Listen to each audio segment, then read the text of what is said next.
It-tlieta filgħodu fil-Bażilika tal-Karmnu fil-Belt Valletta ingħatat l-aħħar tislima lil Anthony D'Amato u miet fl-età ta' 75 sena.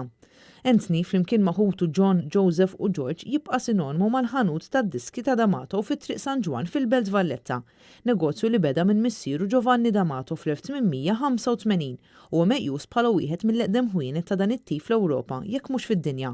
Fil-fatt il-ħanut tad-diski ta' D'Amato kulħadd jaf fejn qiegħed kien u għadu fost il-ħwienet l-aktar infittxija minn dawk dilettanti vera tal-mużika. Il-familja D'Amato minn dejjem kien xprun għall-mużika kollha iżda aktar u aktar għall-mużika lokali. Anthony D'Amato deskritt minn ħafna bħala persuna umli, kalm, metikolus u dejjem les biex jgħin kien ilu jagħti daqqatit f'dan il-ħanut minn mindu kellu 14-il sena u kien imur il-ħanut kuljum sakemm irtira, iżda anke wara l-irtira baqa' jmur jgħin. Il-mewt ta' Anthony D'Amato li tista' tgħid qatta ħajtu jaqdi l-klijenti f'dan il-ħanut fil-qalba tal-belt ħażet lil ħafna li kienu jafuh. Iżda l-legat li ħalla se jiżgur li ta' D'Amato jibqgħu jimlew il-ħajjiet tal-klijenti tagħhom bil-mużika.